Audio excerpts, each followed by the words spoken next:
Happy Friday, everyone. Week 3. We're moving right along as usual. Those of you who are first year students, quarters go really fast, as you will find. So I am delighted to introduce today's ITS seminar speaker, Jeanie Waller, who is currently the Director of Transportation Advocacy and Fearless Advocacy.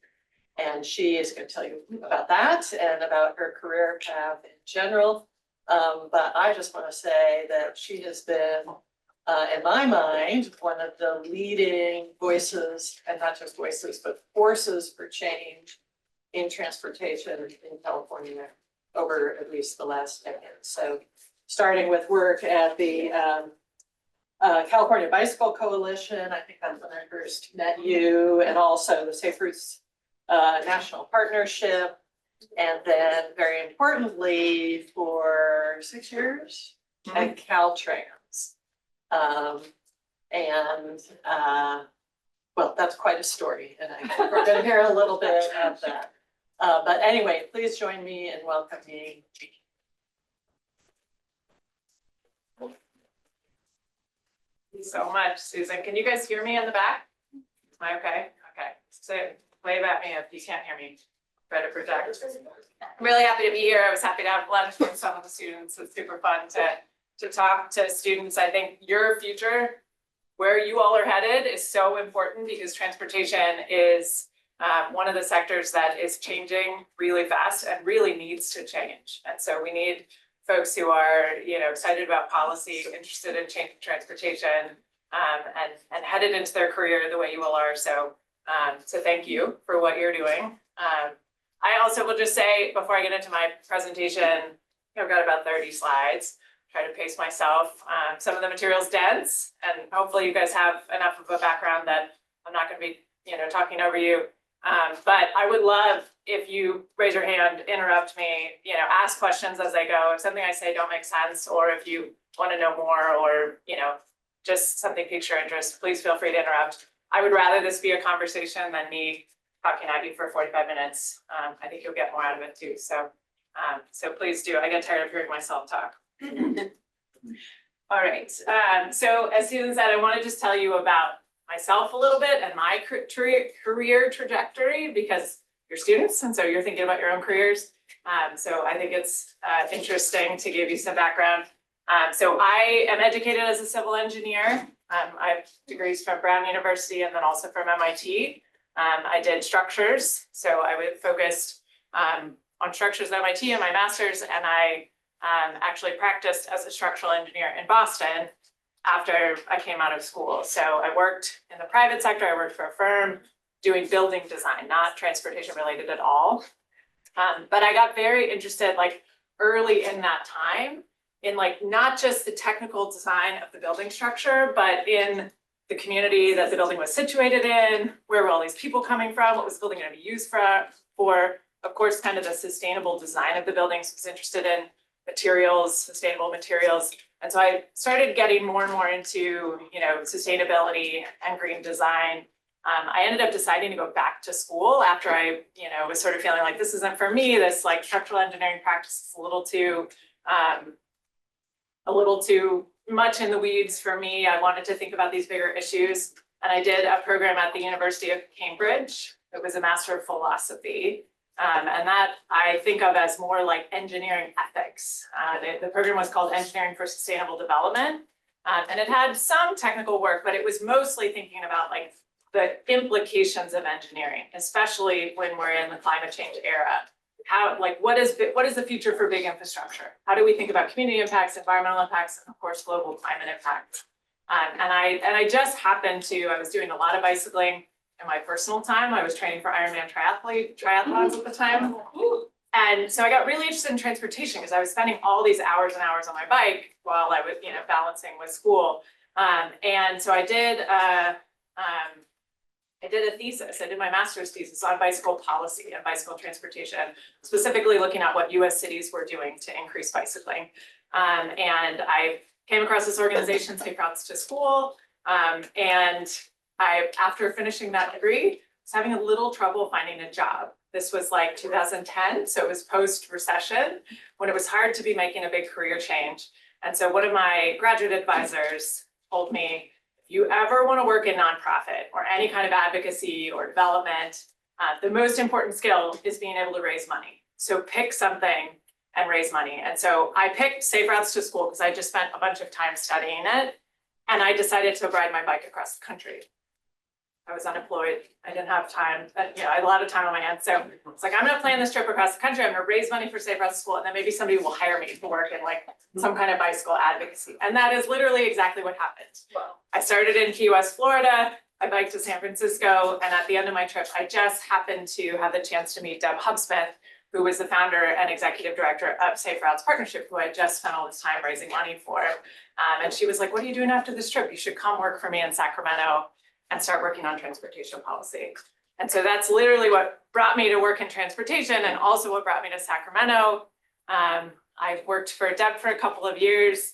Then I moved over to the California Bicycle Coalition, spent a lot of time as an advocate hammering Caltrans, hammering the state government, but specifically Caltrans, because they are the source of a lot of state and federal funds, a lot of money that dictates how our streets look and whether they're safe for bicycling.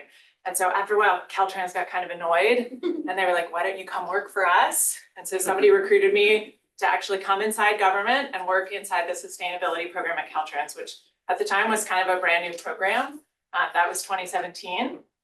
Caltrans was just starting to grapple with climate change. They were setting these really ambitious goals that they were gonna triple bicycling in the state and double walking. And like, we really need help figuring out how to do that.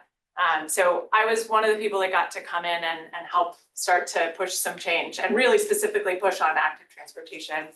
And I was successful enough at that they actually promoted me into an executive job. So for 3 years, starting in 2020, actually starting right before the pandemic, to give you some context, I became the deputy director over the planning and multimodal programs.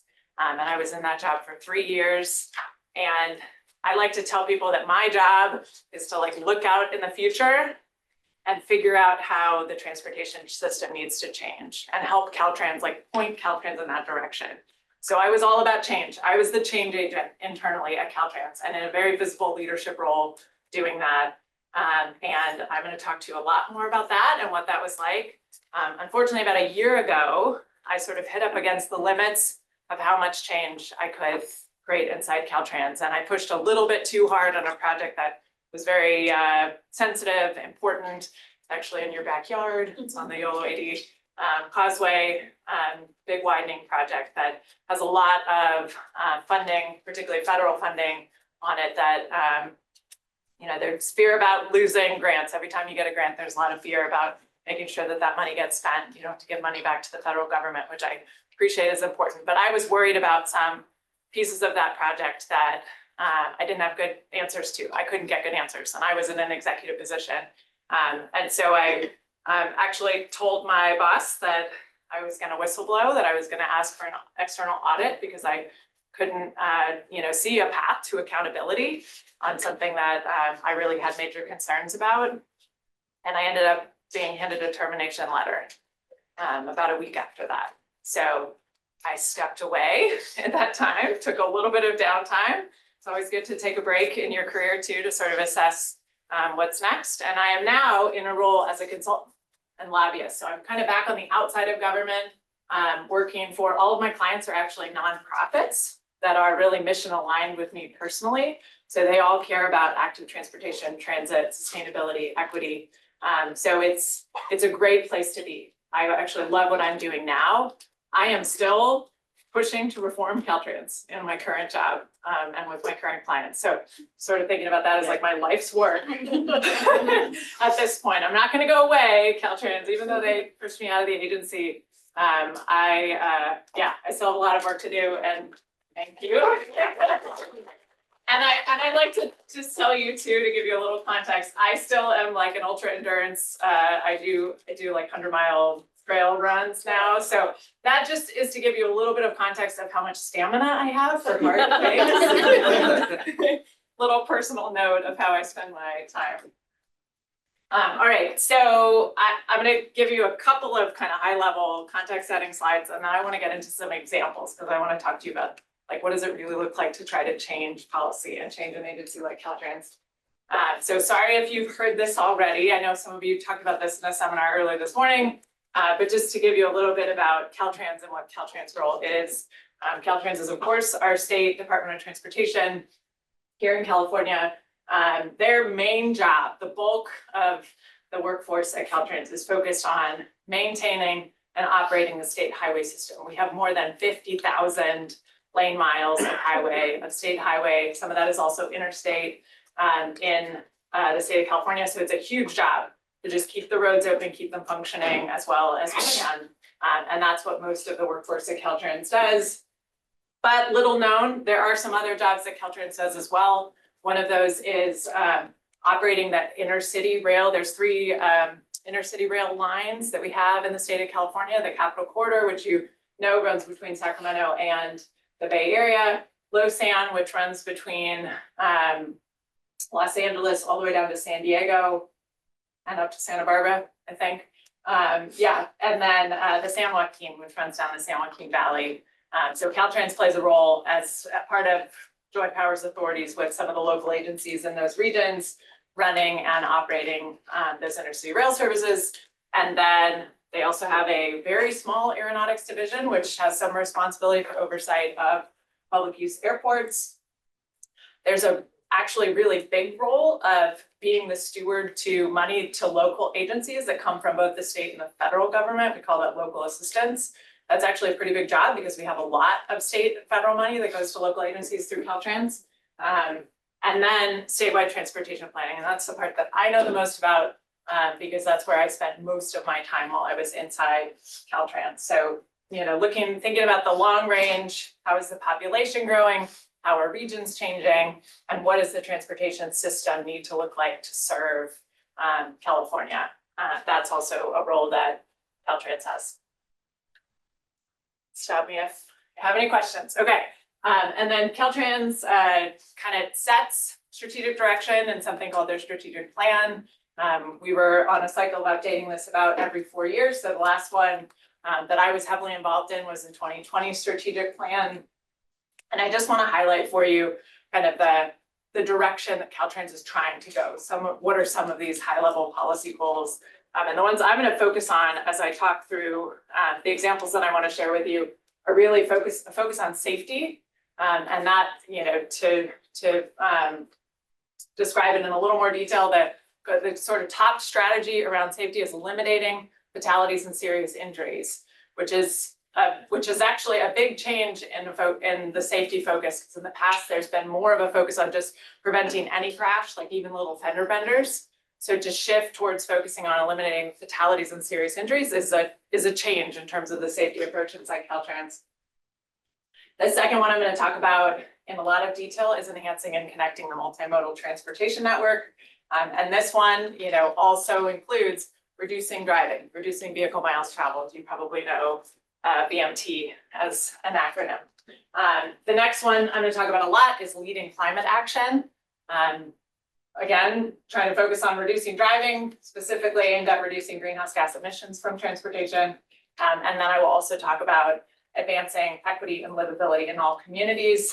Equity is increasingly an important topic at Caltrans. We have really done a disservice to our communities, our low-income communities and communities of color in the state of California, but across the country in terms of where we built our highways and the impacts that those highways have on communities. So Caltrans is really trying to take a serious role in, you know, undoing some of that work and righting some of those wrongs. Quick question. Yeah. You said for like climate action that they're focusing on reducing driving. I was just wondering, like, is it just reducing driving, or is it also linked to like alternative technologies like EVs and hydrogen? All the things, yeah, it's all of those things. The driving, the emissions from tailpipe vehicles traveling on the system is by far the biggest emission source. But there are goals around embedded emissions in materials like concrete, right, is one of the biggest materials that Caltrans uses, and buildings. Caltrans owns hundreds of buildings around the state. It's all of those things, but the the big gorilla in the room is reducing emissions from vehicles traveling on the system. That's where Caltrans can really have its biggest impact. Sorry. Thanks, good question, yeah. Your goals are mostly about reaching policy discipline and policy principle Yeah. in this area. But I have a question that for reaching these goals, especially in some of them, you need to use some high-tech technologies. Caltrans will cover these concepts or just focus on policy for example, you just focus on human behavior and working on policy for human and for or you do some activities to be connected with high-tech companies and technologies. industry Yeah, to reach these goals on the different side of policy. I have questions about this. no, though, I mean, I think what you're describing probably fits under this goal about cultivating excellence. That sort of, Caltrans is such a big customer within the industry of transportation because they are this huge agency, in a huge state. And so that Caltrans does have an ability to move industry when you're thinking about things like technology, like construction equipment comes to mind, right? So Caltrans has this huge fleet of trucks and construction equipment. So as they try to electrify or move to zero emission technology within that fleet, that can help move a whole industry of, the other like private sector companies that rely on those same fleets. So that is absolutely part of Caltrans' vision for change. Absolutely. And I think it fits with Cultivate Excellence. It also fits with the climate action as well. But that's definitely part of it. I'm not going to talk about that as much because that's not my area of expertise, but I appreciate your question. No problem. All right, so I'm going to talk about how hard it is to change some of these policy areas. And I'm going to give you three kind of big examples. These are areas that I've spent a lot of my time, a lot of my career in California working on. The first one is complete streets. I'm trying to make state highways more bike and walk friendly. The second is a focus on highway expansion and actually trying to kind of do less highway expansion. And then the third, I'm going to talk about goods movement and how that intersects, sort of building off the highway expansion topic, but it's in some ways its own topic. So the first example, so complete streets on state highways. I know some of you in this room are really interested in active transportation, things like micromobility.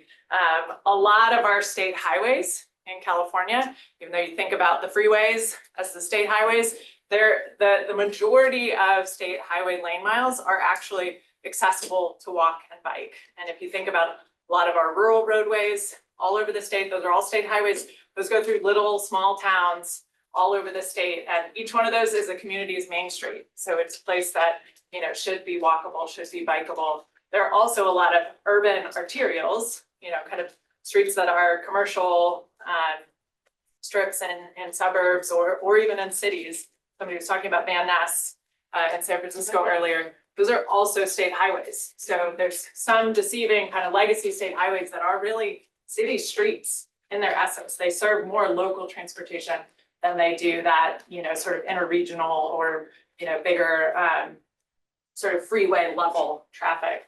So there's been a push now for many years. Actually, let me not give you the history yet because I think I have a slide on that. Just to define this, what are complete streets? You've probably heard this term. If you haven't, complete streets are in essence streets that provide for all users, provide safe and convenient space for all users that want to be there.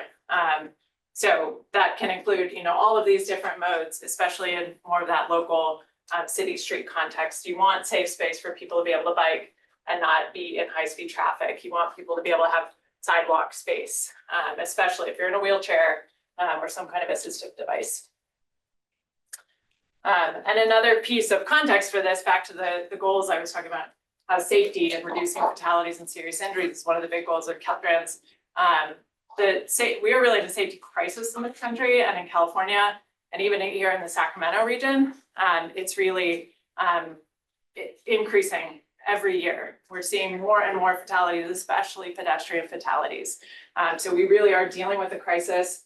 The numbers are pretty staggering. And yeah, I live in Sacramento, so the city of Sacramento is considering actually a state of emergency around pedestrian fatalities right now because we've had so many people die on our streets. So this is really a big deal. Caltrans can play a huge role in this.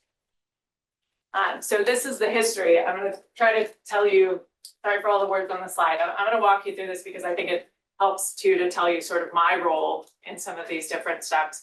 So in 2008, which was actually before I even worked in California, Caltrans adopted its very first complete streets policy, which you think like, oh, 2008, that was more than 15 years ago. That's awesome. So this was when Caltrans very first made a statement about, we will consider space for walking and biking on every one of our projects.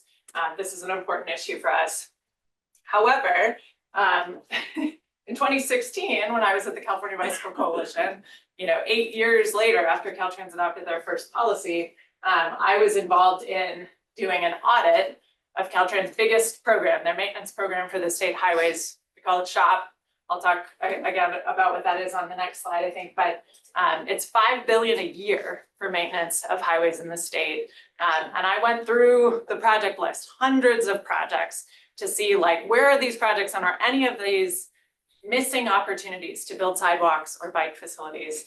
And I pulled out about 50 projects out of that list where I could actually go in on Google Maps and see that like, oh, there's a school right here, or oh, there's homes, there's actually somebody walking. You can see it on Google Street View, but they're like walking in, the grass on the side of the road. And I sent a list to the Caltrans director and said, hey, I basically audited your program for you, and you're missing a lot of opportunities to build complete streets. So that was in 2016.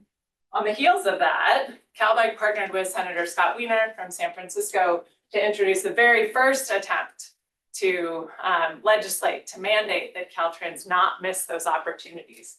That bill was called SB 760. Unfortunately, if you know what was happening in California policy that year, that was also the year the legislature was trying to pass an increase to the gas tax. So unfortunately, that bill died kind of in the shadow of a much bigger policy discussion around increasing the gas tax. But the bill did come back, and Senator Scott Wiener also has a lot of endurance for hard things. He authored another bill in 2019, 2 years later, SB 127, again, CalBike sponsored. And that one, that time was very successful. That bill actually did get all the way through the legislature, but it was vetoed by Governor Newsom at the time because there was new leadership at Caltrans. And he said, don't worry, legislature, new leadership at Caltrans is going to change things. Everything will be fine. We don't need a bill. We don't need a mandate. I was actually inside Caltrans at that point. So I was like, okay, we're gonna change things on our own. Let's go. We did make some changes, and I will say I want to give a lot of kudos to Caltrans when they deserve it. There have been quite a lot of changes since then, but it's mostly been at the headquarters level. It's mostly been in Sacramento in the leadership level. The policy that was adopted back in 2008 was updated in 2021. It's actually very strong now. If you go and look at it and read it, it's a really good policy compared to others across the country. In 2022, each of the Caltrans districts, I showed you the slide, there's 12 districts around the state, adopted an active transportation plan. So they went and looked at all the state highways in the district. They talked to the cities, they talked to the public and local stakeholders, and they identified everywhere on the state highway system where we need sidewalks, where we need bike facilities, where we need safer crosswalks. And those plans were adopted in 2022. That was really significant, really important work. And then in 2023, this plan called the State Highway System Management Plan was updated, and it set a target of spending $3 billion on sidewalks and bikeways and crosswalks in the next 10 years. So those all sound like really good things, right? And then in 2024, actually just this spring, there was new design guidance that was adopted to basically tell engineers how to design those facilities on the system. So really good progress. Unfortunately, a lot of that progress was mostly focused at the policy level headquarters. And what we were seeing is that implementation on projects, on the real work on the ground that Caltrans was doing, was still falling very short of the ambition and the goals that were being set. I meant, oh, yeah. Questions. I'm particularly interested in the complete streets policy of 2021. Yeah. I think there's just been a legislation bill passed recently on it. I get to it. And we were actually asking our students in the undergrad class with Carrie on this question, and some of the issues that came up about it was how important is our legislative words when coming up with policies. Like when it just says on one of the elements for complete policy, when it says we will do this, we hope to attain this. how important is that versus we must actually attain this? For example, one of the elements, number 8, is something on measuring the progress. And the only thing the policy mentions is the director's office will monitor, track that progress. But is it important to actually list out those metrics for measuring? Yes, the short answer is yes. I'm gonna get to SB 960, so if you can hold that question, we could talk about it more. The challenge with legislation, and I actually was I worked on that bill because CalBike is one of my clients now. You always have to compromise when you're trying to pass legislation. So you start from kind of an idealized version of the policy that sounds really good, and then you always end up having to make compromises. So you don't ever end up with a bill, that gets passed and signed that actually starts in the place where like, this is what it should really say. So just a bit of context for, again, how hard some of this policy implementation is. You're always having to make compromises. But I appreciate that you're reading it so closely because I spent a lot of time on it. Thank you. Thank you for interrupting and asking questions. So the SHOP, the State Highway Operation and Protection Program, I mentioned this already. This is Caltrans' biggest bread and butter program. So they get $5 billion a year, both state and federal gas tax funds.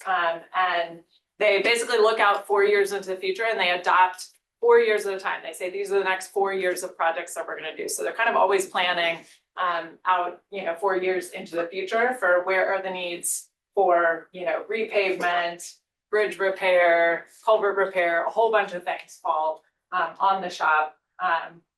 Caltrans also really has a lot of discretion in this program to decide where they focus their effort. So I mentioned this on the last slide. In 2023, there was a 10-year target set to spend $3 billion in this program, in the SHOP, on sidewalks, bikeways, and crosswalks.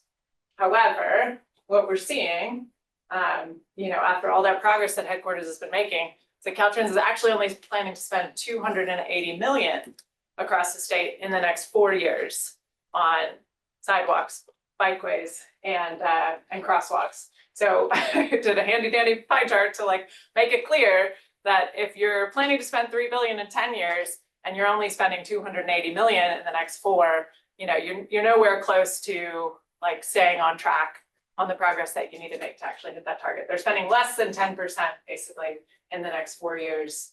And Caltrans, I referenced this report that CalBike just released that I helped on, that a bunch of staff did really amazing work on this. They looked at every Caltrans project in the 2024 SHOP and, again, sort of assessed what is Caltrans doing, where are they missing opportunities? And I definitely recommend the report if you have time, if you're interested in this issue. But basically the point of this slide is that despite all of those policy gains, despite the planning work that's being done at headquarters, implementation is really falling far short at the project level in really reaching, what Caltrans wants to be aiming to do in terms of improving active transportation on state highways. And then there is this new mandate this year. You just asked about it. SB 960. So I was involved in this bill on behalf of CalBike, who was one of the co-sponsors. This was Senator Wiener's 3rd attempt to pass this bill. So he's, keeps coming back and trying to work on this issue. This one finally did both pass the legislature and get signed by the governor just last month, which is really exciting. So this one is hot off the presses. And we were just talking about this, the bill language, was amended quite a bit from where we started. So this is another thing to know about policy. You sort of envision policy, you think this is the absolute best version of the policy, this is what it should say. And then as it moves through the political process, you have to make compromises every step of the way. Every committee it goes through, every time it gets a vote in the legislature. We worked with Caltrans quite a bit. We were actually able to negotiate a lot with Caltrans, which has been a challenge in the previous versions of the bill. So we finally did get the bill passed. It already had Caltrans input to it, which was good because it's makes it more realistic. We did end up adding quite a bit of flexibility in terms of how the language was written as we were talking to Caltrans, because they wanted to have more discretion in how they were implementing it. So this is really exciting. This is a big win when you're an advocate and you actually get a bill passed and signed. It's a really big deal. However, It's only the first step. I mean, first of many. And I just want to give you a little bit more context for SB 960. Obviously, I could talk about this issue forever, but these are just some of the things that it requires Caltrans to do in that SHOP program. It sets targets, and actually requires that they're making progress towards those targets. And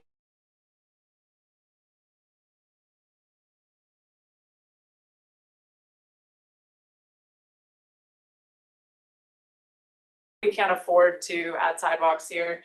And now Caltrans actually has to set a standard for that. They're going to say they can't afford it. What does that actually mean?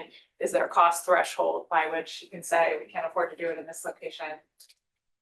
Importantly, I know some of you are really interested in transit. It actually requires that Caltrans adopt a policy and identify needs for transit priorities. So things like bus only lanes, and other like signal timing improvements, things that get buses out of traffic on the state highways. It now requires Caltrans to think about that as well, which is really important, and is develop design standards for those improvements. And then it's very important for cities, the cities that those state highways are, arterials or city streets in their cities. It also streamlines approval for the cities to make improvements for complete streets and transit priority on state highways as well. So all that is great. It sounds great. I leave you with this example to say that oversight and pressure and continued advocacy can be really critical in Caltrans getting this right. So the work is not done for us in advocacy outside of government when the bill gets passed. It's certainly not done for Caltrans. It's really starting their work on this. But there will continue to need to be a lot of oversight from folks externally to make sure this gets done well. I'll pause there and see if you have any questions about complete streets. Just a follow-up question. One of the elements is around, actually it's called, one second. Yes, allowing for clear exceptions. And in the policy, I understand that it's a high-level document, so it will only make mention of it. But where would you have the list of these exemptions that are allowable, even though the director is the one mandated to actually allow for those exemptions? The exceptions, so we went through a process as we were negotiating the bill, actually, where we were talking about putting each exemption in the bill. Mm-hmm. We thought about that. We were like, let's specify what a cost threshold would be, or let's specify what, a delay, if it's going to delay the project, how long that is. We ended up backing off of that and landed with the flexible language that you see. Mm-hmm. What is important to me and how the language landed is that Caltrans does have to work with external stakeholders in developing the standards. So it sort of gives an intro to advocates, to folks working externally, to make sure that we're involved in that process of deciding what those exemptions are. So, good. Yes. That's helpful. I missed this, but why did they spend 10%, not even 10% in the first 4 years? But they're trying to do that. Why is that decision made? The CalBike report that I mentioned, that Incomplete Streets report, goes into a lot of detail of why.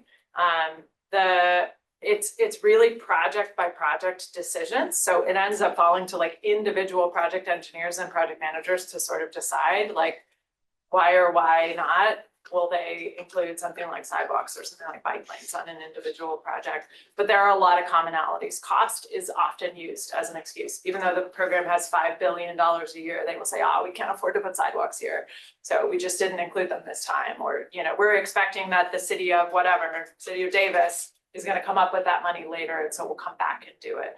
Unfortunately, coming back and doing it or finding other money almost never happens. And so often that's just a reason to punt it off into the future and not ever include those things. But those are the kinds of reasons that we would see most often for Caltrans saying that they couldn't include those things. But remember that the needs have all been identified. They've done the planning work, so they know where they need sidewalks. They know where they need bike facilities. So they're seeing those needs and they're saying, we're not going to do them right now. They're not as high of a priority. Or what happened to the rest of the money that's not being used? It's going for other state highway projects. So it's not necessarily that they set $3 billion into its own account or into its own pod. It's just they're saying, of the $5 billion every year that we spend, we're going to try to spend $3 billion over the next 10 years. But if they don't spend it on complete streets, they're gonna spend it on other stuff. I guess like thinking about like California is that we're such like a auto-centric state and, you know, historically. Like when you went over to Caltrans, like how hard was it to change their, I guess change their like auto-centric culture? Like, I think I've changed. yeah, you know, I mean, like, when you go in there, like, you're going into a place like, oh, I'm going to Cal Fire, their culture is to put out a fire in 10 hours. Mhm. Rather than do prescribed burns or something like that. When you go in there, like, what kind of culture were you seeing towards highways and public transit? And like, how much of an uphill battle was that? It's a really good question. I mean, Sorry, I don't wanna stress you out. No, you're not stressing me out. I'm just trying to think of the right way to describe it. So Caltrans is an agency that was really set up, like their purpose, their main mission for as long as they have existed. They used to be called the Division of Highways, right? So they have been tasked with building the state highway system and they've been hugely successful at it, right? Like we have so many highways in the state, all thanks to Caltrans. They're really good at that. And they've, you know, an earthquake knocks down a highway, you know, they rally, they can be innovative, they can move really quickly. So they are really good at that function. And the challenge of changing, you know, you can't think that any individual is doing something wrong. Like they are, that this is what their task, this is what they're set up to do, and they will continue to do it in perpetuity without a really hard push. So my mindset coming in is like, I'm a change agent, I'm an advocate, right? I've been pushing them from the outside. I'm gonna go try to see what it's like on the inside and really understand the constraints they're under and try to push a little bit from the inside and see if I can make change. And I do think that I was able to make change, but you can't have one person in an organization of 22,000 Yeah. people like completely change the culture, right? Like just doesn't work that way. You have to build a movement. You have to have people that you're working with. You have to have allies. You have to continue to have pressure from the outside. So even as I was, you know, the bill was run in 2019, I was working inside Caltrans, but I still, you know, my friends in the advocate community were working on the outside trying to run a bill. And so I was like thinking about, okay, I'm gonna push on the inside, they're gonna be pushing on the outside. Like in some ways we work together to make change. So you have to find your allies and you have to really care about trying to understand people and their motivations. And it's a very honest motivation that a lot of the, you know, most of the workforce at Caltrans has that, like, we need to maintain this system that we are heavily relying on in California. Super important. Like if the highways stopped working, you know, we would actually shut down as a state, but we have to push harder to change, I think, because that momentum is so strong. And I'll actually talk about that a little more in the next example too, but I don't know if that's helpful. So there's a lot of chit chat that Sorry. I'm seeing Oh, really? bits of there. Do you need to take some questions from the? No, students have first priority, but sort of related to that theme, there was somebody kind of wondering like, how does, so what's the feeling within Caltrans, do you think, you're not there anymore, about this? bill. And like, were they feeling like they were doing as much as they could? And then there are people within Caltrans who are still Yeah, trying to do these kinds of things. absolutely. I think a mix. I think Yeah. there's definitely a mix. I think there are some people within Caltrans, like the people who wrote the active transportation plans, for example, the planners who really are big proponents of this stuff and have been for a long time. You know, those folks worked for me when I was in an executive role and they're very empowered. They think these issues are super important, so this is a good thing. You know, I think on the engineering side, they're kind of looking at this and saying, okay, one more thing now that I have to balance that may slow down projects that are going to increase the cost of the projects. That's a pressure too. One of the biggest pressures inside Caltrans is just getting things done on time and on budget. That's been really driven in to folks on the engineering side. So anything that slows things down or forces you to engage the community in a different way is potentially a delay. So that's also a big challenge. Yeah.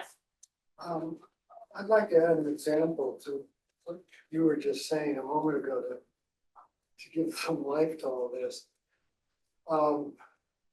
I've worked on a project in the past and recently Susan Handy brought it to great currency. And that is the notion that freeways simply create their own demand. And that You're getting becomes into a my next reasonable example. excuse to build freeways bigger Forever. and further out. And of course, our causeway is a perfect example of what's going on in that field right now. So I'm wondering how your comments. Do you mind if I get into my next part of my talk and we'll Sure. expand Next on that? example. It's the next example. Yeah, okay, I'll keep moving because I know I'm gonna probably run out of time actually. Okay, so highway expansion is my next example.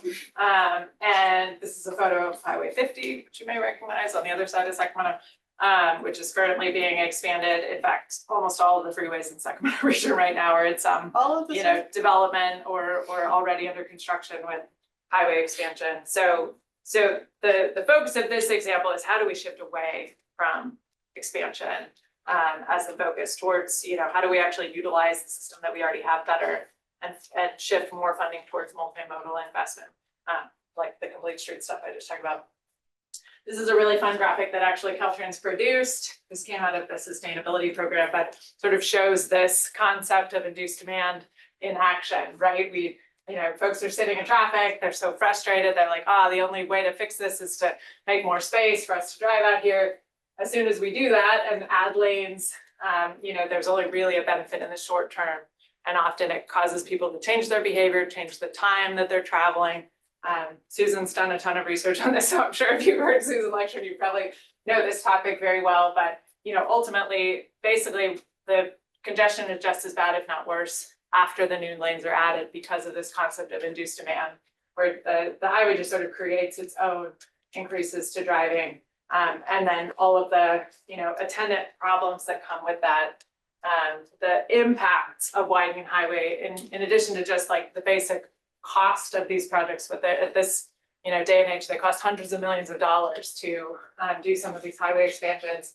Have all of these negative impacts on communities. They really reduce the convenience of public transit because the buses are often stuck in the same traffic.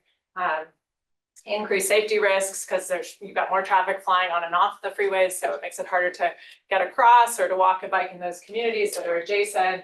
Of course, increasing climate emissions from all those vehicles, worsening air quality. This is particularly a problem when those freeways carry a lot of trucks. Heavy duty vehicles have way more diesel particulates. They create a division in that community, and widening just increases the division of the community that is adjacent to the freeway. We're still, even now with a lot of our highways, actually taking people's homes, through eminent domain. You do have to pay them for their homes, but we are actually in the middle of a housing crisis, destroying more homes in places where we're widening freeways, which seems very counterproductive. And a lot of those people are being forced to move farther and farther away, right? Out into sprawl development, out into greenfield, places where they can actually afford homes. So it's both, destroying homes and fueling housing sprawl development, and just reinforcing that auto dependency over and over again. So just really significant negative effects in addition to maybe not even actually solving the problem that they're trying to solve, which is making the congestion and the driving better on that segment of freeway. There's a lot of words on this slide, so I'm going to try to, hopefully you guys have heard about some of these policies before, but I'm going to try to tell you a little bit about how we've tried to change policy to move away from, such a heavy dependence on driving, and also talk about a couple of failed attempts. But back to 2008, again, that was the same year that the Complete Streets policy was passed. There was a really important piece of legislation called SB 375, which requires that we do comprehensive regional planning. We think about where the housing growth, land development growth is going to happen in the state, and we make sure that we're planning our transportation system to serve that growth, all with a requirement to meet a certain greenhouse gas emissions target. So that is really aimed at trying to make the growth more compact, support more walkability, support more transit use, and reduce overall greenhouse gas emissions in those regions. Really important law. Unfortunately, this law does not have any teeth because the local agencies, the cities and counties in each of those regions aren't obligated for their development approval, their zoning, their planning work to have any consistency with this really important regional plan that's being done to try to grow smarter. So there's a lot of flaws in that law, even though it was still groundbreaking in terms of being a visionary planning law. It's been almost impossible to implement. And then in 2013, about 5 years later, this law called SB 743, which gave us the Golden One Center in Sacramento, which was great. We've got a beautiful basketball arena in downtown Sacramento. It also gave us this really interesting, very important, very technical change to CEQA, which is the California Environmental Quality Act, requiring that project developers and transportation agencies, every time they're doing a project, they have to think about how much new driving is going to be created by the project. So when you think about highway expansion, it's a lot. It's like in the millions of VMT kind of range. And CEQA also has sort of limited teeth. If you know anything about CEQA, requires you to analyze and disclose to the public, and then do everything that you can to mitigate reasonably and feasibly. So that's it's a squishy law, but it did actually give us a really important change to CEQA, because CEQA used to incentivize faster driving and moving more cars, which created more widening. So SB 743 is really important. It's taken us, what are we in 2024, more than 10 years to really get to the point of like projects having to use it, because the regulation and guidelines implementation and all the things that went along with SB 743 have taken a really, really long time to come to fruition.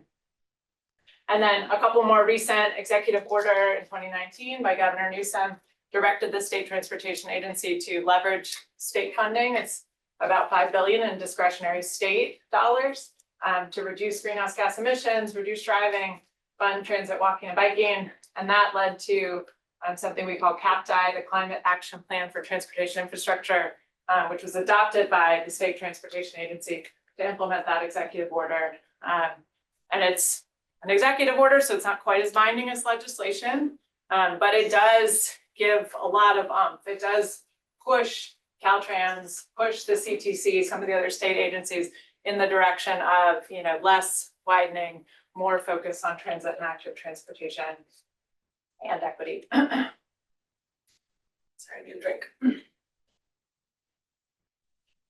So these are all really good things. None of these have been enough. There are two more recent bills that were really very targeted at stopping highway widening. So unfortunately, when we target that issue directly, these bills both failed. They died in committee. They did not pass the legislature. So trying to go right at this issue of stopping widening is much, much harder to do than some of those broader sort of aspirational policy goals. So I actually worked on the second one in this list, so I'll talk about this one a little bit more. This was just this year, so just this legislative session, authored by Mia Bonta, who represents Oakland. This would have restricted state funding in a program called the Trade Corridor Enhancement Program from expanding highways in the communities that are most burdened by diesel particulate pollution. So these are communities that already have a lot of freight, a lot of heavy duty trucks going through them, high cancer rates, high asthma rates. And so we're just saying in those communities, we shouldn't be expanding highways anymore. We shouldn't be worsening those problems. It also would have set a target for some of that money from the Trade Corridor Enhancement Program to be used for electrification of trucks and freight.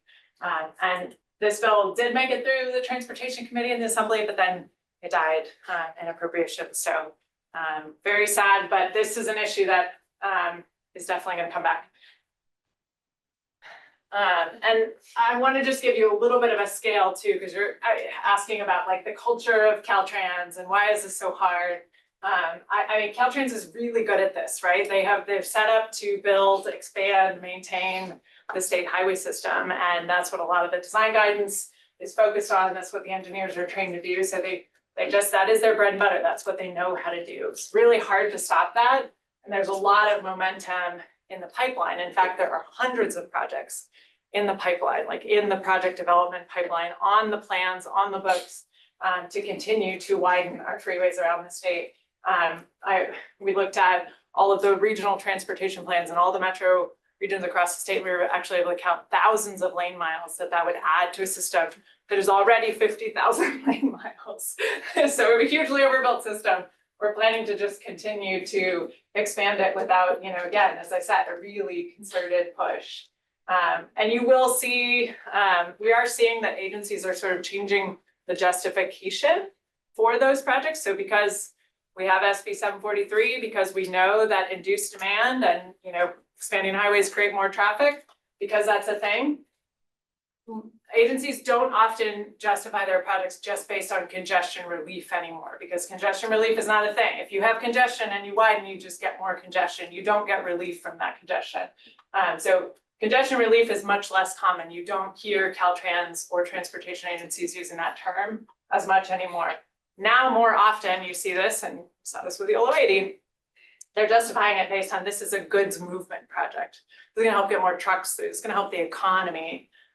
Or, you know, we're doing this to add managed lanes being like HOV lanes or tolled lanes, express lanes.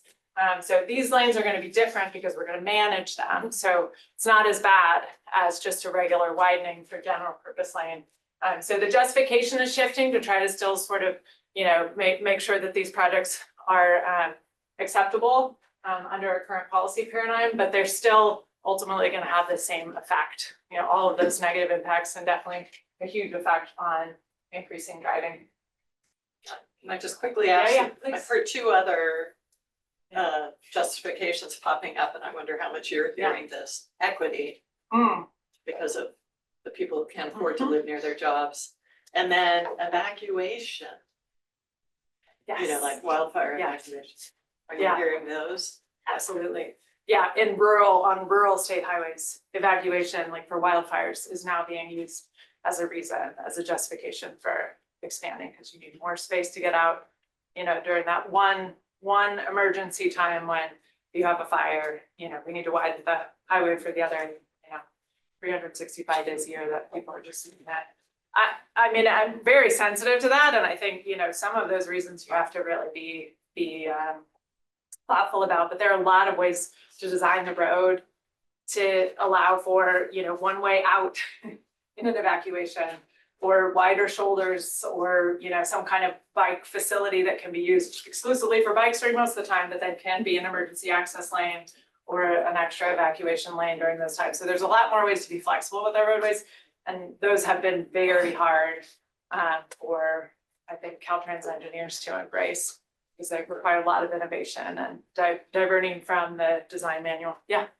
So I used to work in Caltrans. Oh, nice to meet you. Sorry. And well, Where did you work? District 3. Okay. I was a planner for system planning. Oh, cool. And the last thing I worked on before I left was an evacuation plan for Nevada County.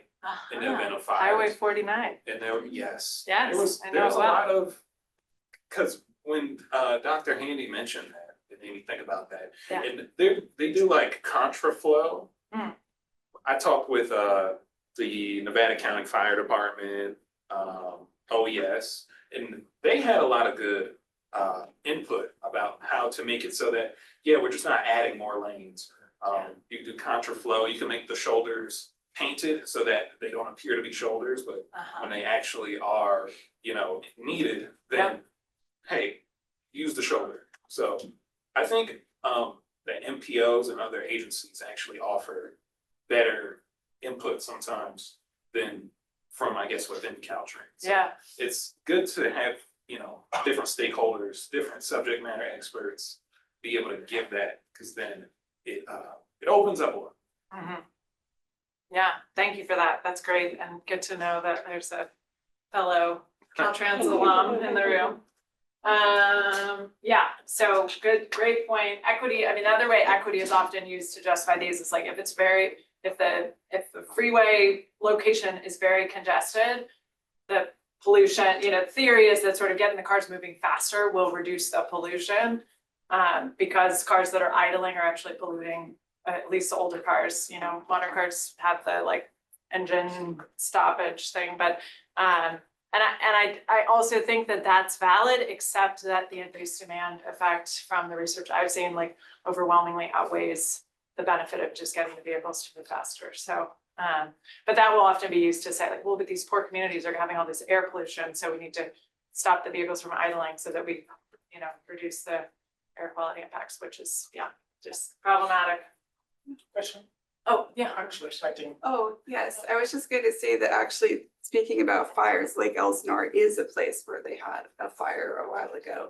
My mother used to go on vacation there because she is from that area. And that was very traumatizing. And so another reason why the locals might want that road there is because that was a vacation destination many years ago.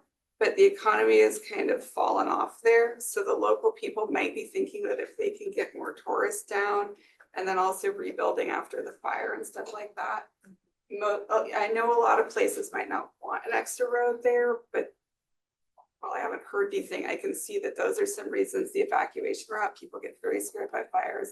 Yeah. And then they actually might want more tourists. We're so used to over tourism in California, but there are some places that are still trying to build it back up. Economic development.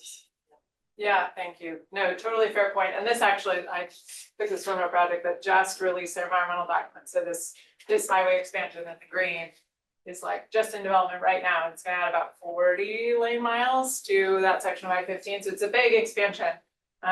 So just, a context of where, we are still doing this all over the state and not good reasons. I think the challenge is really understanding the dynamics of what will happen in the future is important because you don't want to promise people that like, oh, this project is going to fix your traffic issues, fix your economy issues, fix your evacuation issues, and then it doesn't deliver that, which is often what we see, right? Because if you just worsen congestion, you're not fixing the problem that you're promising to fix. So I think that's the struggle that I really had internal to Caltrans is I felt like we were still talking about it in a way where we were promising the public things that we couldn't deliver.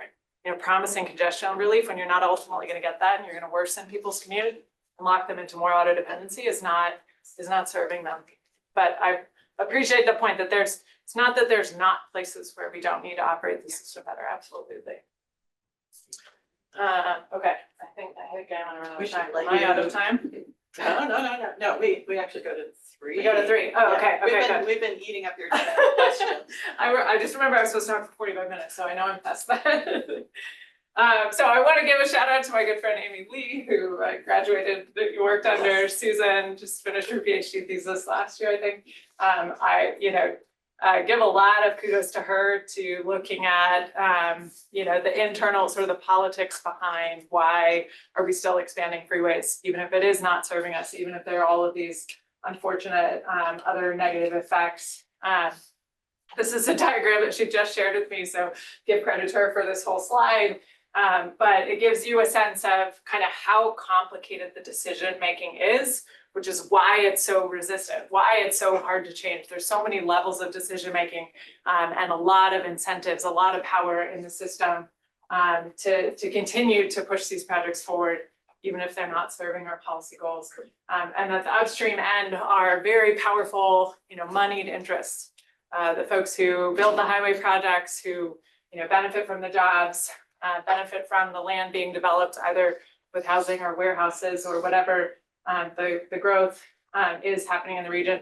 They are kind of at the upstream end pushing and pushing the politics of these projects forward. And then I also just want to highlight this issue of local sales tax measures. A lot of counties in the state, I think 28, have measures that have been adopted locally by the voters. So that's often a specific project list that voters are promised. These are the projects that you're going to get. And some of those are decades old, and we're still trying to build the projects that were in those project lists. That's another piece of this momentum that's really hard to shift because you're like, well, the voters approved it, we got to follow through. The challenge of that is that most of these big projects are never fully funded by those local measures. And they're not going to be maintained by the local measures. They're going to be maintained by the SHOP, which is that program I mentioned earlier that we're trying to use for complete streets. So once the local agencies build these projects and widen the highways, then they hand it off to Caltrans and say, okay, now Caltrans, you have to maintain this in perpetuity with a limited amount of funding. So it's problematic. It really is not a very forward-looking way to design your transportation system. And then I'm just trying to end with a little bit of a hopeful note because this one is hard. It's not, we're not making a lot of progress, but where we are making progress is that the media and the public are paying a lot more attention to this issue. I think there is increasing public awareness. There have been some pretty high profile projects you all know about YOLO 80, but also the 710 in LA is one that was actually, Caltrans and LA Metro said, we're gonna walk away from this project. This one's been in the works for a long time. We're actually gonna go back to the drawing board and not push this widening forward, coming out of the ports of LA and Long Beach, where there's a lot of, diesel particulates and disadvantaged communities. And the I-15, just talked about in Riverside, there was one expansion in San Bernardino, that was approved last year. And I'm very lucky to be part of, this advocate coalition that's organizing both in California through an organization called Climate Plan. They're one of my clients. And then there are also a couple of national networks that are organizing pushback against highway widening. There's one called the Freeway Fighters. And then there's one that's just getting started now that's a network of other states that are doing similar work. And advocates in all these different states are working together too. So I feel like advocacy is more organized than ever to start pushing back on highway widening. That's the end of that example. Any questions for me on that one? Does that stimulate any other questions or thoughts about? You have one more example for us. Yeah, good one. I think my one question was especially on the disadvantages of higher expansion. There was one of them that mentioned it reduces the value of property. This is a bit counter to what I'm used to back in Africa, where when a new highway comes, investors want to invest in the place near the highway. So I just want to know a bit more detail about how the reduction of the value of property happens. Yeah, that's a good, I think the research that I've seen in this space is if there's, transit improvements, if there's things like complete streets, if it's making the street more attractive for commercial development, then you get an increase to property values. But if the transportation investment is a widening of a freeway and a worsening of things like air quality, noise, traffic, the properties that are adjacent in those communities their properties values actually do depress. So Does would you that make say that, sense? yeah, it does make sense. Do you say this then leads to what the definition of accessibility means? So you can address accessibility from the supply side where you want to actually widen these highways for people to move, but that's actually the mobility issue you're solving. And then maybe the people in the neighborhood or the community only actually care about availability or walkability and bikeability to these amenities within that community. So it's usually two perspectives of accessibility where Caltrans may be looking at it one way, but a neighborhood. Yeah, I think that's right. And I think the challenge is at the freeway scale, right? Like you're just driving through the community. You're on the freeway, you're going fast. You're not like window shopping, right? While you're on the freeway. So the value of getting more people moving on a freeway to the communities that are adjacent is pretty low. It's really, worsening the quality of life in that community and the attractiveness in terms of commercial development and things. But especially in the places where a lot of those homes and businesses are actually, destroyed. They're displaced. That can have a huge impact too. So I think if it's a more walkable scale of improvement, it's going to have the benefit that you're talking about, both to access and also to sort of commercial development. But at the freeway scale, it just doesn't work the same way. There's One more? Oh, yeah. I traveled to West Sacramento yesterday. The street network is good. It's very connected. So I made a promise of not taking an Uber, so that I started to the place before 2 hours, so that I just wanted to use transit and streets to reach them. Challenge was there was well connected street network, but the temperature is so bad. The tree guard is close to non-existent. So there was a lot of money which is put in the construction of the whole network, but the factor of temperature being a barrier for a street to be more usable is something that I've noticed a problem. Is there something in the policy that structurally incentivizes those tree guard irrespective of the land use of a particular place to make sure that the streets are more walkable in all times of the day? Are you saying trees? Yeah, Are you talking about trees? tree cover, Like shades, because tree cover, yeah. because there's a great correlation between Yeah, usage yeah. of streets and tree guard and Absolutely. shade. Yeah. It's a really good question. It is an issue that comes up a lot, certainly. But I mean, I assume you're kind of asking about the complete streets Yeah. It's example that I was giving. Within the policies that I've worked on, none of them speak to the tree canopy issue specifically. I do think it's really important, but it is still kind of an afterthought. It's something that we still have work to do to get into the conversation. Yeah, thank you for the All question. right, let's let you get to your last one. It was just a quick side question on that. Yeah. Does Caltrans not like trees because they don't want cars hitting trees? Depending on the location, there is a disincentive, yes, for sure. Got it. Yeah, Okay. yeah, especially on high speed, state facilities, there's something called the clear zone. Yeah. Where like if you run off the road, they will actually want kind of a buffer on the side of the road where there's nothing hard that you're gonna hit that you could, have a fatal crash. Yeah. So that is, when you're thinking about lower speed environments, which there frankly aren't very many on the state highway system, like you actually want trees because narrowing the field of vision for drivers is helpful for just naturally slowing you down. But it does kind of, there's a bit of a tension there between like this idea of like having a clear zone where there aren't trees, there's nothing to hit. Yeah, I mean, I just think about like you have highways, it's asphalt or it's black top or whatever you want to call it. You That's need like shade. low albedo, want more shade, so you want more trees in theory. Absolutely. But then like these highways are eating up the neighborhoods or whatever. So. Well, and then you have wildfire And then, zones too. So we've actually been, doing a lot more of cutting trees to create like fire barriers around highways. Yeah, lots of challenges. All right, we're gonna hold questions Good till the very questions. end. Okay. for the rest of the Okay. time. Try to get through the rest. All right, last example. This one builds off the highway example, actually. So I was sort of thinking as I was writing, I was like, this is just kind of like a 2.5 second and a half example. But I want to talk about goods movement specifically because I think the dynamics are a little bit unique when you're talking about truck movement and development around the goods movement sector. But again, the goal here is, how are we reducing the impacts of the freight sector on the communities that are most burdened while, still moving goods, which I don't know of any policies that I could think of in the state that are actually aimed at reducing the increase in things like Amazon deliveries and all of the the growth of the freight sector is a challenge in and of itself, but there are not policies to rein that in, as far as I know. You all may know some of this already if you're studying this issue, but the freight sector impacts are really significant, especially in parts of the state that are near ports or that are developing rapidly with these like big distribution warehouses. So a lot of that is happening out in the Inland Empire or in the San Joaquin Valley, places that are somewhat accessible to the goods coming out of the ports of LA and Long Beach and Oakland.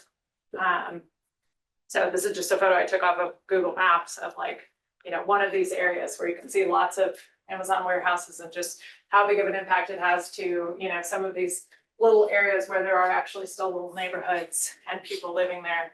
Certainly just the truck travel through those communities is really significant, but the air quality in neighborhoods adjacent to all these good movement corridors are really some of the worst in the state, frankly, in the country. We have the worst air quality in California in the whole country. Those result in really significant public health harms, cancer, asthma, other respiratory diseases, and noise pollution. I don't hear noise talked about very much, but it is one of the impacts that you have to analyze under CEQA. And noise can be, especially if your truck's idling down the street from your house every day, all the time, it can be a huge burden and definitely have significant health harms to populations. These are generally concentrated in low-income communities of color. Those were often the communities that were redlined, and that's why they were chosen for development of the freeways when we first built the freeways. So that's an important note when you're thinking about equity impacts. And then, just fueling more of this sprawl and development as we're widening highways out to some of these areas. And of course, increasing greenhouse gas emissions. This I thought was helpful to show you. You may have heard or seen CalEnviroScreen. It's a state tool that identifies a lot of the different areas of disparity around the state. And this is specifically the indicator that looks at diesel particulate matter. Not surprisingly, it follows, you know, a lot of our major freeways and goods movement routes in the state. And, you know, there's big dark marks there by the ports and by some of these warehouse development areas where there's just huge amounts of truck travel happening. We are making progress, and, you know, I think California is leading the world in a lot of areas here, our regulation of vehicles and, you know, moving more towards electric and zero emission and hydrogen. You know, we are really innovating and leading, including with providing incentives to companies, to fleet owners, to really be converting their fleets. So huge progress being made there, even as the growth of trucks and goods movement is growing really fast. Also on the infrastructure side, thinking about the infrastructure that the trucks are driving on, you know, we are making some significant investments. I mentioned also the charging infrastructure, which goes with that, and then more efficient investments to try to move trucks in and out of the ports, across our border crossings too. We're making really big investments down in San Diego, getting across the border. And both the new federal law, the bipartisan infrastructure law, as well as a big investment through the Port and Freight Infrastructure Program, which is a state program, are making significant advancements. So we are making some progress in trying to improve the goods movement sector without just widening our highways. However, I'll mention this bill again, circle back to this one that I just talked about in the last example too.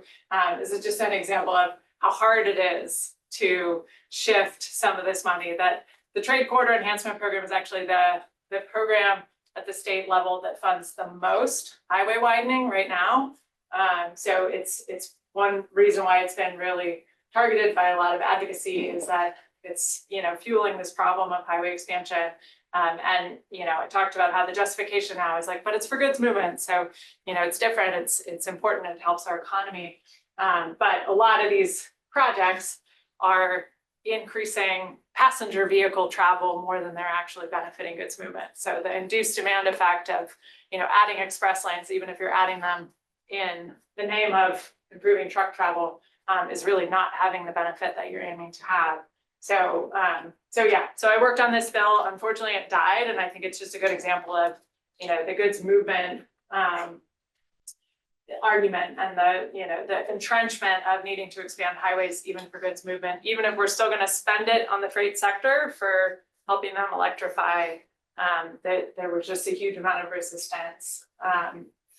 So lots of challenges still to tackle in terms of goods movement and the infrastructure that carries it.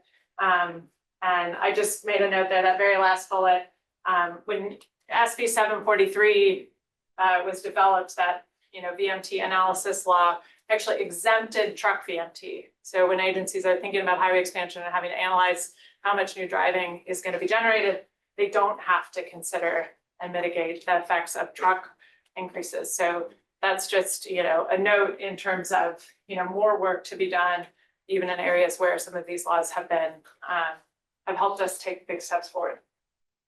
Okay, I think that's the end of the example. I just have this as my last slide.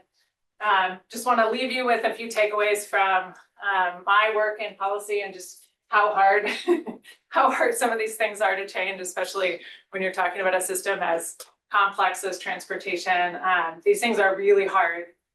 They're complex. There's a lot of politics, very nonlinear. So as an advocate, you're kind of constantly finding new ways to address the same issue. You're like, okay, that bill died. How else do we get at that issue? So you have to be, pretty flexible. Getting the law passed or adopting the policy is often just the very first step, and the implementation takes years and years, as I've described in these examples. I think, based on my experience, that you need strong advocacy, both pushing from the inside and the outside at the same time. So that's really important to change. And then your strategy always needs to be evolving. You need to keep trying, you need to not give up, and a lot of endurance and optimism is required for this work. So don't give up, keep pushing. That's probably is that the time? Time is up. That was the end. Anyway, that's not. All right, that's it. Thank you.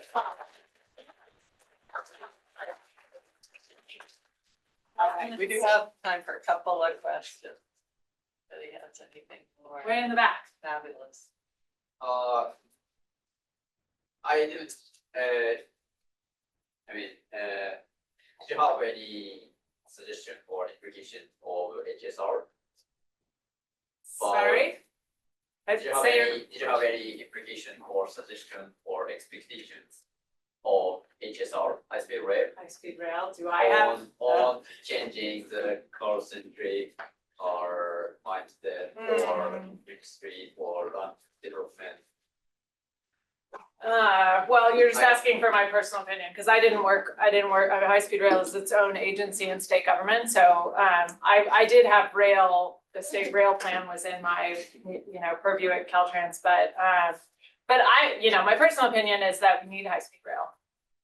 We're a modern state, right? We're a center of technology, and we need a much better rail system in the state. And there is a vision, not just for high-speed rail, but for all of the intercity rail connections to it, to really work well, to carry much more of that kind of interregional travel in the state. I don't know, I'm not convinced that high-speed rail is gonna make a huge dent in changing travel behavior and auto dependency. It's gonna give people an option for very long trips, right? When you're going to LA, you maybe won't take a plane or drive 8 hours, you'll get on a high-speed rail. But most of your travel day to day is in your community, right? So the bigger impact on changing behavior is gonna be those more local trips, I think. What about good movement? Is it gonna be used for free or no? High-speed rail, I believe, is only being designed to carry passengers. So, yeah, that's a hopeful thought, though. What's your prediction about the YOLO 80 project? I mean, there was a lot of pushback, and it's funny that like Caltrans itself made a report, and they had like these 6 scenarios. A lot of people pushed back on this as well. They had 6 scenarios, and their own kind of calculations showed that expanding the capital corridor would actually get the highest gains. Like, I think it was kind of like a benefit to cost ratio of 13, which was the highest in all of this news. And still, like, they write a report after that that says, oh no, we're expanding the highway, and the local cities are gonna take care of mitigating the extra BMT. So, I don't know, like, they're going for a court case now, it seems like. Well, what do you think will happen? Is this a big enough It deal? is being litigated.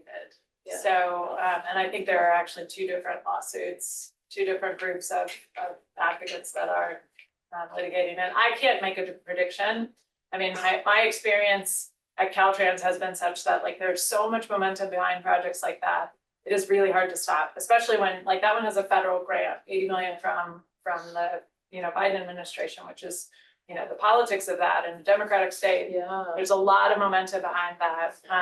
So it's really hard to say. I do think in some ways we're in a new era, and the Sacramento Bee, a lot of the media has been like all over covering that project and what's happening with it, and so that changes the conversation.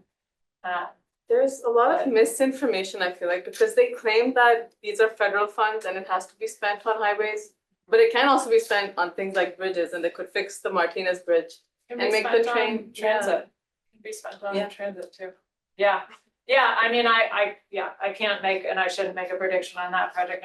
We'll just keep particular, cheering. but Yeah, we know which side we're along, so. I think, I will say, like, just more in general, thinking about the process and processes like this, and I've said this publicly in the media too, like, to me, what is most critical is that we're not lying to the public. I want to make sure that my state agencies, my government that represents me is being honest. And I worry about, CEQA in particular, like the point of CEQA is to disclose to the public. Here are the alternatives. Here are the environmental impacts of those alternatives. Which is the best alternative? Knowing all of that public, what do you think? And then getting comments from the public, and then actually making a decision that is in the interest of the public. And I don't think that's what's always done. It's often, hidden. CEQA is a long, those environmental documents can be thousands of pages long. And, if you're saying, well, it's gonna be congestion, don't worry, like, I don't think it's appropriate for government officials to be, misrepresenting projects and the impacts of those projects to the public. And that was really the issue that I was trying to stand on. It cost me my job. And thank you very much So- for that and for being here today and Thank you. sharing all of Yeah. this with us. This is So great. let's thank Thank you Jeanie. so much.